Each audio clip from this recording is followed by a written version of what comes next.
Peter, we probably will be joined by Jamil Qubega in a minute, and Jamil is not in the studio at the moment. But Peter, how did you find out that the movie was not going to be screened at the Durban International Film Festival? I was the Film Publication Board let me know the afternoon before that there was a problem with one of the films that we'd submitted. That evening I received a call telling me that Of Good Report was effectively banned. Well, not quite banned, but refused classification, which amounts to the same thing. And the next morning they sent me a formal letter informing me that the film was refused classification for various specific reasons. All right, and how did you act when you first found out? Why did you not screen the movie? Because that's what people would have expected you to do. Well, to be honest, most people expected me to show another film instead, or for the festival to show another film instead.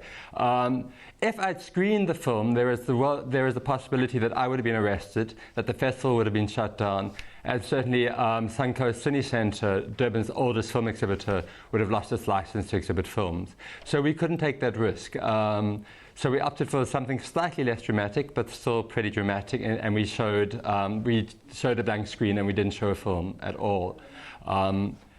If I'd shown another film instead, even at the last minute, I think it would have been an insult to Jamil and to filmmakers all around the world. Now, you gave a speech on censorship at the opening of the Durban International Film Festival. Do you feel that film ratings are some form of censorship? Okay, I'd like to point out that the speech I wrote about censorship in the old South Africa was actually completed before I received the call from the Film Publication Board. So it was just a strange coincidence. Look, I think there's a very real need for film ratings, certainly for age restrictions. But when a film is banned or effectively banned for what appears to be no good reason at all, I think we have a real problem. And I think when the narrow moral agendas of 4 people on a publication board become kind of a national guideline for film, then we're in trouble. Now, was there anything that could have been done by you guys in order for this not to have happened? Perhaps maybe submit your films earlier? Well, they would still have banned the film, according to them, and according to the board themselves, even though the appeal process kind of unbanned the film, they would have stood by they stand by their original decision, which is highly problematic. Remember, you at home can carry on the discussion in social media. The hashtag is report. Now, Jamil Qubega is taking the Film Publications Board, or is suing rather the Film Publications Board. Do you think that's the right move? Well, I mean, that's his choice. It will certainly garner more publicity. But I think on a very simple moral kind of standpoint, he's correct. They have smeared him with the smear of child pornography. And you know, the South African audience has got a chance to preview the film this weekend, and it will open a wide release next weekend. And anyone who watches the film will see that the attack of child pornography is completely unwarranted. The film doesn't even wander in that direction. And do you think that maybe there's some sort of morality code on the African continent that people, or that these organizations want filmmakers or creatives to abide by? And how do you feel about that morality code? Yeah, no, I think there is a morality code. I think it varies from place to place and from era to era. But, you know, it's all very well having these kind of codes against kind of what may be presented or what may not be presented in various formats. But, you know, for me, the real concern should be our actual reality rather than the representation of reality. We should be more concerned with the huge amount of child mortality in Africa and Southern Africa, the massive rates of malnutrition. We should be concerned that 1/4 of our schools don't have running water. Those should be real moral concerns. All right, we are going to continue this conversation with one of the actresses from the movie.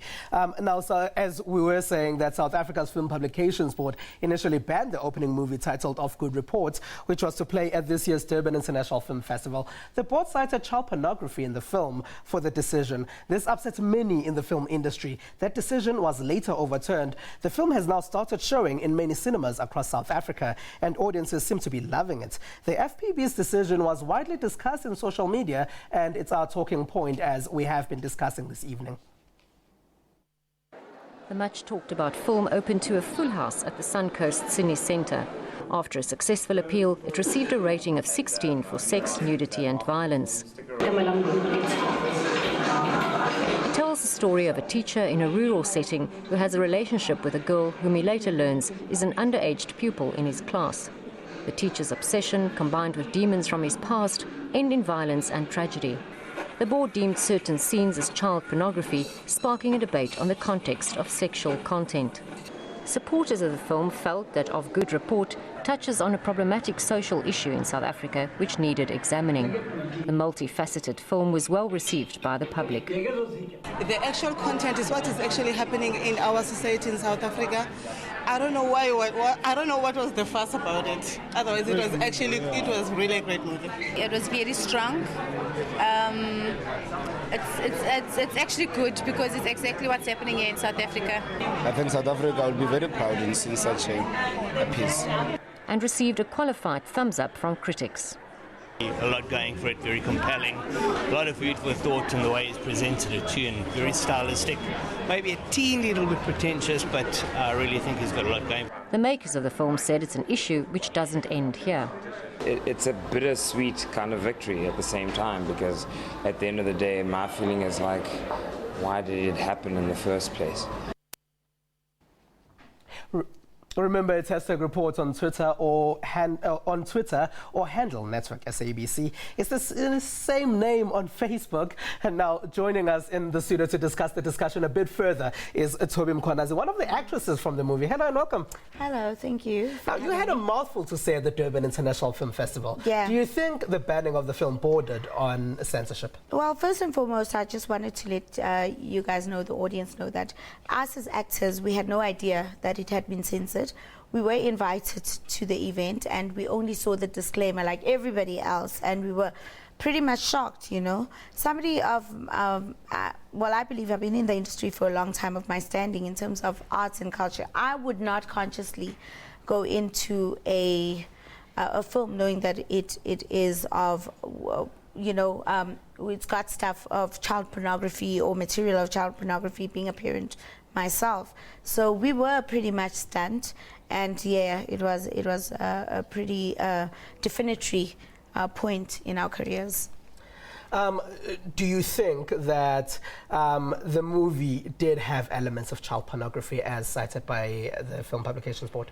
Well, not a lot of people out there, and without spoiling what the film is about, really, it is a film about an older gentleman who has an affair with a younger woman. But when you look at the actor that we're talking about in point, she is a 23-year-old mother herself. So that is not elements of child pornography.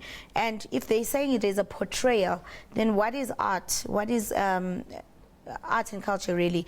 What is it that we do as actors? Because it's a reenactment. It's not really who I am as Thobi. It really is a reenactment of a story, and it's a reenactment of a story that's been told or not been told. Then are we saying that we should hold people criminal for that, for telling stories? So it is a bit of something that we need to debate and we look at. Now, Peter in Durban, are you surprised that this movie is being well received, considering that the Film Publications Board had cited elements of child pornography? No, I'm not surprised at all. I mean, it's a great film. At the first preview in Durban, the Sunday, our closing Sunday, two people in the audience pointed out that the film stands very comfortably next to the Hitchcock classic Psycho, which it clearly references. I think Of Good Report edges in the direction of a masterpiece. You could call it, the worst you could call it is pretentious, as one viewer did, but It's a challenging film in visual terms and in terms of its sound design and its treatment, but its sexual content is not challenging. Yeah. That is not the difficulty that anyone will have with the film. And it's a remarkable film, and it's a film that many South Africans are going to see now. Well, Peter Machen, manager of the Durban International Film Festival, and Thobi Mkhwanazi from the movie Off Good Report. Thank you very much for joining us. I did see the film last night, and I think it's brilliant. And with that, let's take a short break.